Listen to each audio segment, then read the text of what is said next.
Assalamualaikum warahmatullahi wabarakatuh. Sahabat mata yang semoga senantiasa mendapatkan ridho serta rahmat dari Allah Subhanahu wa taala. Amin. Dalam video kali ini insya Allah saya akan membongkar hukum-hukum tajwid yang terdapat pada lafaz Allah. Penulisan lafaz Allah di dalam mushaf Al-Quran ada kalanya yang berbentuk seperti ini ya. Harokatnya atau tanda bacanya seperti ini. Ada kalanya juga bentuk tulisannya seperti ini. Kedua-duanya sama-sama benar ya. Jadi tidak ada yang salah. Baik. Apa saja hukum-hukum tajwid yang terdapat pada lafaz Allah? Di sini saya akan membongkar 5 hukum-hukum tajwid yang terdapat pada lafaz Allah. Yang pertama adalah hukum idgham mutamathilain. Yang kedua adalah idgham syamsi. Yang ketiga adalah taghlil. Yang keempat adalah mad tabi'i saat wasol. Yang kelima adalah mad arid lis-sukun saat waqaf. Baik, kita masuk rincian yang pertama pada hukum yang pertama yaitu idgham mutamathilain. Di mana letak hukum idgham mutamathilainnya lafaz Allah ini? Nah, untuk mengetahui hukum idgham mutamathilain pada lafaz Allah ini, maka kita harus mengetahui asal kata sebelum terbentuknya lafaz Allah. Nah, sahabat bisa lihat pada bagian bawah ini ya, di mana lafaz Allah ini sebelumnya atau asal katanya itu adalah ini, al kemudian lahu. Al di sini adalah al-ta'rif atau al-syamsiyah, kemudian lahu, yang mana di sini kita bisa lihat semuanya ada 2 huruf yang sama persis. Maksudnya sama persis, sama makhrajnya, sama sifatnya. Di sini ada huruf lam yang pertama disukunkan dan bertemu dengan huruf lam yang kedua yang berharokat. Maka ketika ada 2 huruf yang sama makhraj dan sama sifat, huruf yang pertama disukun dan huruf yang kedua berharokat, maka harus diidghamkan. Sehingga nama idghamnya atau hukum tajwidnya adalah idgham mutamathilain atau bisa disebut idgham mutamathilain shaghir. Nah, inilah jadi letak idgham mutamathilain pada lafaz Allah. Ya.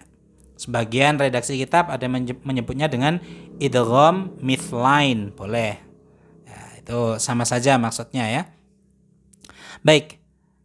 Kemudian hukum yang kedua yaitu idgham syamsi. Ya, hukum yang kedua adalah idgham syamsi. Di mana letak hukum idgham syamsinya lafaz Allah? Nah, untuk mengetahui hukum idgham syamsi pada lafaz Allah ini hampir sama dengan poin yang pertama. Nah, kita bisa lihat pada bagian bawah lagi, pada poin ini lagi juga ya. Nah, kita bila lihat di sini bahwasanya di sini kan ada lam ta'rif ya. Lam sukun namanya ini lam ta'rif. Kemudian ada lam ta'rif bertemu dengan huruf lam, di mana lam ini merupakan salah satu huruf dari idgham syamsi. Di mana huruf-hurufnya idgham syamsi jumlah semuanya kan ada 14 ya, yang terkumpul dalam bait tibthum masil rahman tafus dif dhani'am da'su adhannin zur syarifal lil karam. Nah, ini huruf-hurufnya idgham syamsi yang salah satunya adalah lam. Karena lam merupakan salah satu huruf idgham syamsi yang sebelumnya juga ada lam ta'rif, maka tentu kalimah Allah ini bisa dihukumi idgham syamsi. Ya, seperti itu ya.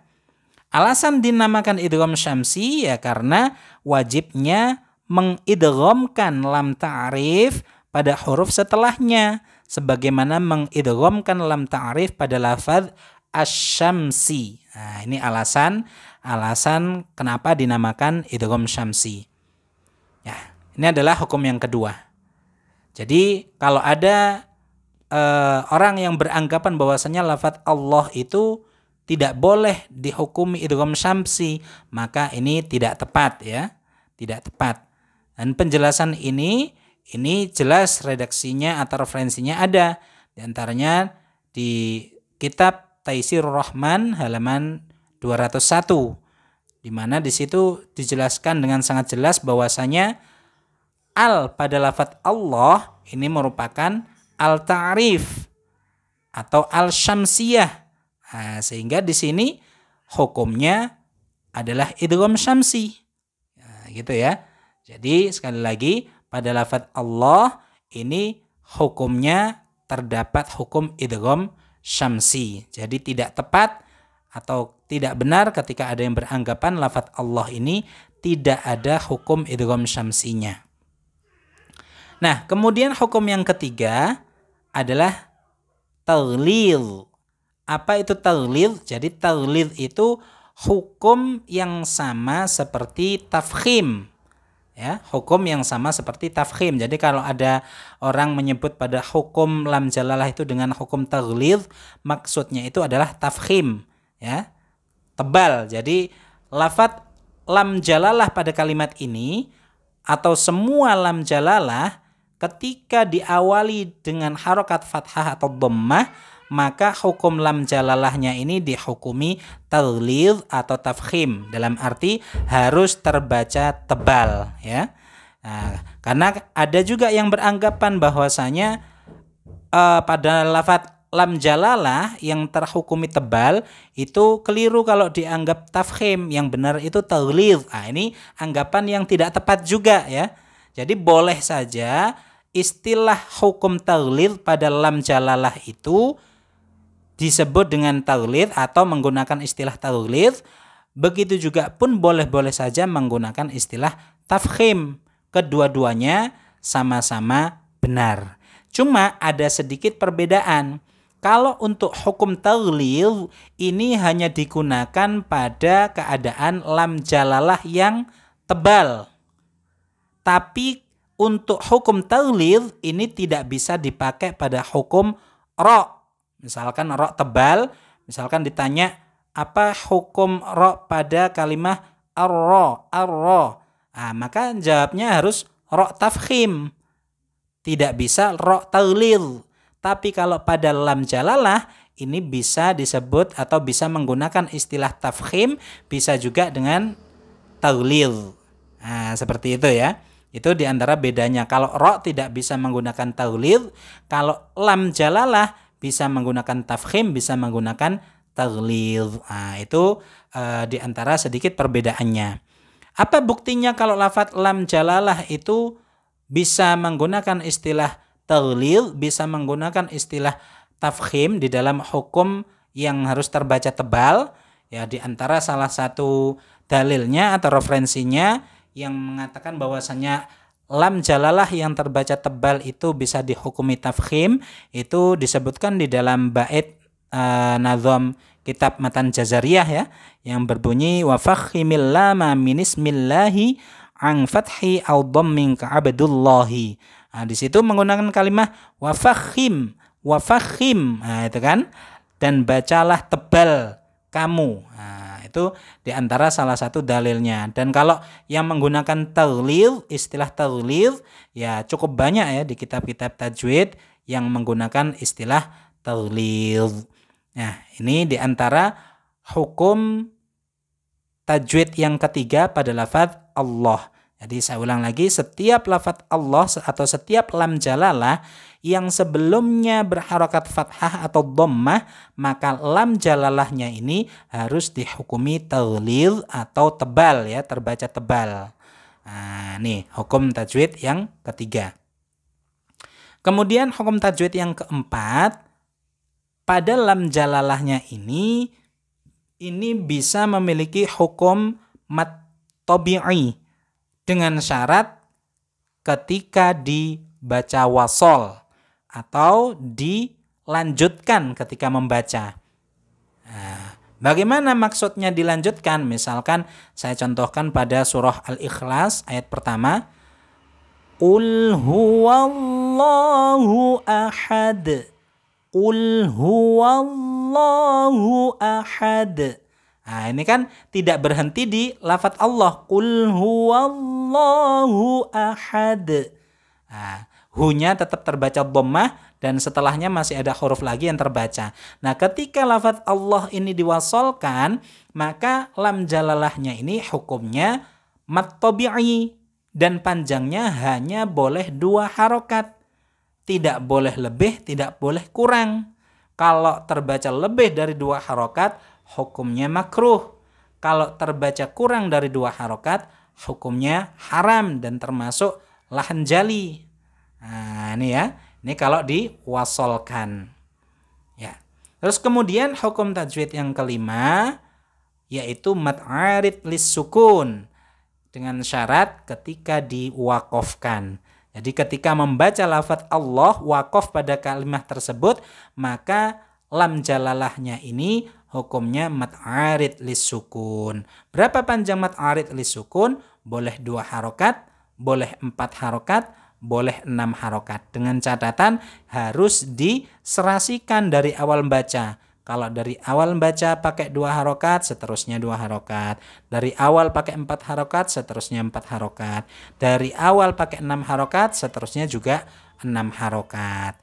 Nah, ini ya. Jadi kalau berhenti di sini maka mad arid lis sukun. Misalkan contoh yang berhenti, saya contohkan misalkan pada kalimat misalkan berhenti aja pada qul huwallah. Nah, berhenti di situ maka bisa panjangnya 2, 4 atau 6 harokat. Cuma ini sekedar contoh ya, artinya ketika sahabat membaca Al-Qur'an pada surah Al-Ikhlas ya jangan berhenti di situ ya, dilanjutkan saja sampai akhir ayat. Ini sekedar contoh saja ketika diwakofkan. Nah, ini adalah 5 hukum mad arid lis sukun yang terdapat 5 hukum tajwid ya. 5 hukum tajwid yang terdapat pada lafaz Allah. Nah, kemudian yang perlu kita ketahui juga bahwasanya tadi kan pada beberapa hukum tajwid pada lafaz Allah ini ada hukum yang namanya idgham mutamatsilain, ada hukum yang namanya idgham syamsi. Di mana 2 hukum ini kalau kita melihat bentuk tulisan lafaz Allah ini kan sepertinya itu kayak tidak tampak ya. Di mana letak idgham mutamatsilainnya, di mana letak idgham syamsinya. Nah, maka kita perlu juga untuk mengetahui asal bentuk kalimat lafaz Allah ini dari awal sampai terbentuknya lafaz Allah itu bagaimana. Nah, silakan perhatikan sahabat semuanya pada poin yang ini ya. Nah, di sini ada kalimat aslul kalimah. Asalnya kalimat, maksudnya itu asal kalimat lafaz Allah itu berasal dari kalimat apa saja. Nah, kita bisa lihat di sini. Jadi lafaz Allah itu asalnya adalah ilahun. Lafaz Allah ini sebelum kemasukan al-ta'rif ya, asalnya adalah ilahun. Terus kemudian kalimat ilahun ya, ini dimasukin al-ta'rif. Dimasukin al-ta'rif sehingga dari asalnya tadi ilahun menjadi al-ilahu. Nah, ini tanwinnya dihilangkan, diganti dhammah saja. Kenapa? Karena sudah kemasukan al. Al ini salah satu tanda kalimah isim, tanwin juga salah satu tanda kalimah isim. Kalau di sini sudah kemasukan al, tanwinnya di sini tadi dihilang, cukup pakai dhammah. Kalau di sini nggak pakai al, makanya di sini pakai dhammah, pakai dhammah tanwin gitu ya. Nah, di sini dari ilahun kemudian berubah menjadi al-ilahu, ditambahin al-ta'rif. Nah, setelah dari kata al-ilahu, hamzahnya ini, hamzah yang dikasroh ini dibuang. Apa alasan dibuang? Karena litakhfif, untuk meringankan pengucapan. Jadi orang Arab itu kesulitan mengucapkan al-ilahu, kesulitan. Sehingga hamzah kasrohnya ini litakhfif, ya, dihilangkan. Dihilangkan tujuannya untuk apa? Untuk litakhfif, untuk meringankan pengucapannya. Sehingga karena hamzahnya ini dihilangkan, maka kalimat selanjutnya menjadi Allahu. Ya kan? Menjadi Allahu. Nah, dari kalimat ini, kita tadi sudah masuk pada pembahasan sebenarnya, cuma saya ulang lagi. Di sini ada lam sukun bertemu dengan lam. Ada dua huruf yang sama persis bertemu dalam satu kalimat.